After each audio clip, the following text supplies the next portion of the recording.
Thank you, Kap. Pangalan. Thank you, Kap. Good afternoon, ma'am. So, karon ma'am mag-interview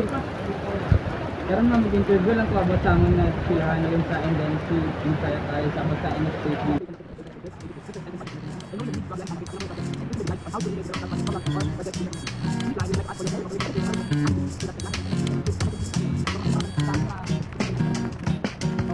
Ako yung pangalan, Gina Onde Tripio. Go siya, go. Anong film? G-I-N-E. Sunod na naman go din.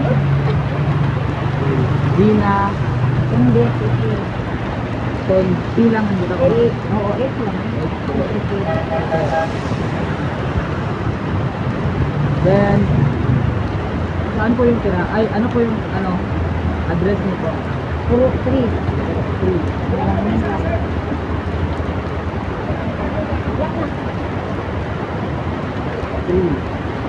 Barangiran. Alam mo, aja ko.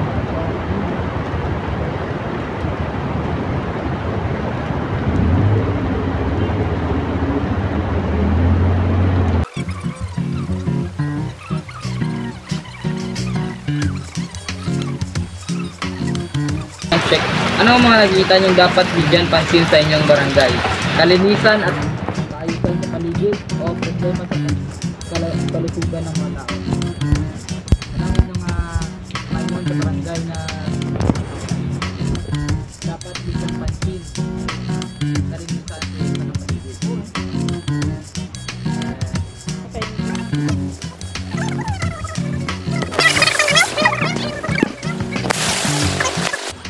Ito po, last na katanungan. Ano po yung nyo, successful nyo sa buhay at bilang isang ina ng tahanan? Ano po yung natagumpayan nyo? Ano po yung natagumpayan nyo sa bahay na ito? Ako, kaya nakatapos na akong anak. Ito po ang last na katanungan. Ano ang mga nabudlayan? Kabudlay. Ay, nga nag-agip sa inyong kanabuhi. Ang nagyan sa kinabuhi ang buhay, labi na magpapakit sa akong anak, mga kwarta, dahil sa hospital. Isang rason nga nagyan mo itong panginabudlay sa inyong mga kinabuhi? Ano ko hindi ko madala ka hospital, tungkol kayo lang kami So, amo lang ito tanan nga question nga interview naman tayo dire. Damo gid salamat. Karon mag-interview kami alin sa amon nga nga eskwelahan sa Visayas College. NSTP namon. Amon in this line, we would like to ask for your sincere cooperation by answering the following question honestly so that you can plan. Mga tanong lang kamo kung pangalan niyo te. Ano ang pangalan niyo te? Gloria. Di Antonio. Then, ilan ang bilang ng pamilya nakatira sa bahay niyo, te? 5. Tapos, ilan ang bilang ng mga babaeng may edad na sumusunod sa inyong bahay? May babae ka mga bata, te? Pila? 3. Ano, pila? Pangapat ka pa. Pila ang edad, te? 21,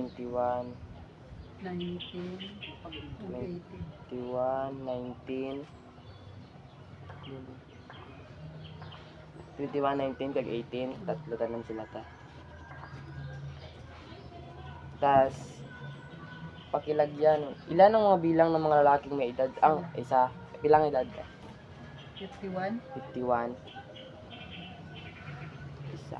Then, ano ang karaniwang nagiging problema ng mga nasa inyong tahanan? Nang may miyembro ng pamilya na walang kakayahan para maghanap buhay, may miyembro ng pamilyang na may kakayahan ngunit walang pagkakataon o walang pagpupursige na hanap buhay, o may miyembro ng pamilyang na mayroong hanap buhay ngunit kulang kinikita para sa pangangailangan, o may mga miyembro ng mga pamilya na hindi malusog. Itong isa. Itong may miyembro ng pamilya na mayroong hanap buhay, Pero kulang. ang kulang pangangailangan. Tapos, din natin sa pakisulat. Pakisulat ano-ano ang mga karaniwang nagiging karamdaman, sakit ng inyong tahanan. Lagnat, sipon, ubo, amo na bate, trangkaso, na lagnat, High blood. high blood.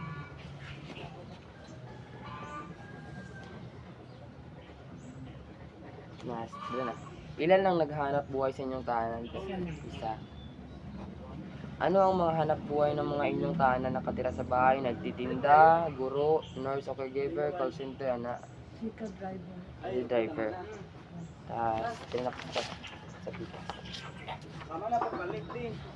Ano ang kabuwang antas ng kinikita ng inyong buong tahanan o mga nakatira sa bahay ninyo sa loob ng isang buwan? Ano, sa isa buwan, pilang mga nakita niyo mga... Ipalagay mo na lang Oh, 400 a day. Ano na siya? Ay, 500. oh, Pinasa Bali. sa 5. tira na siya sa mga ano bro, 5 or 10. 5 or 10 ito na. Oo. Wait lang. 5 or 10. Tapos direct, ano-anong mga kakayahan ang mayroong ang mga anak sa inyong tahanan o ang mga nakatira sa inyong bahay? Marunong mag-computer, marunong magsalita ng iba't ibang wika, marunong sports, marunong magluto, marunong manahi, tayo marunong magluto. Oh, marunong magluto. Then, aral lang tayo. Ano-anong mga pangangailangan, ay, tira lang tayo para makita ko ah. Ano naman nalalaman yung mga kasalanan? Ano mga pangailangan kasalanan pati yung mga inyong tahanan ng mga nakatira sa inyong bahay na mga aktividad gawain? Training sa pagsama sa mga abuse at leadership or training sa pagkumpuni ng sirang kasangkapan, kagaya ng mga pagsilang ng mga tulad mo, training sa paggawa ng handicraft, training sa pananahin ng damit o tingnan, ba? Training sa pagluluto, training sa meat. Ano mga nalalaman yung mga dati o kaya ay kasalukuyang programa proyekto ukol sa inyong barangay, pagpapalandas sa sa kapaligiran, anong mga concern na na barangay, skills training o seminar ukol sa dagdag kalaman ng kabuhayan, seminar ukol sa dagdag kalaman ng kabuhayan. Ito ang kailangan. Lagyan ng check. Sino mga madalas ang nilapitan mo kapag may pangailangan? Ang barangay captain at iba pang opisyal sa barangay o ang mga andas lugar, mga organisasyon ng pagpipili ng barangay. Mga observation. Okay na tayo. Ang last kong katanungan tinga sa ano lang. Ano, bilang isang ina, ano yung natagumpayan nyo sa inyong ano, sa ano? Bayan ko, mapalaki ko yung mga anak ko na nasama. At Mapag-aaral ko sila. ano to? Atas ano tayong ikadalawa kong matanong nga last. Ano, anong nagyan nyo nga mga budlay nga kinabuhi sa inyo kinabuhi? Anong nabudlayan nyo with problema nga nabuti nyo nabuhi? Pera gid no. Oh. Paano nyo solusyonan te?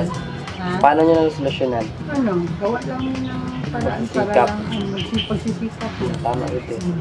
Amo lang to te, salamat ito. Ito na. So yun te.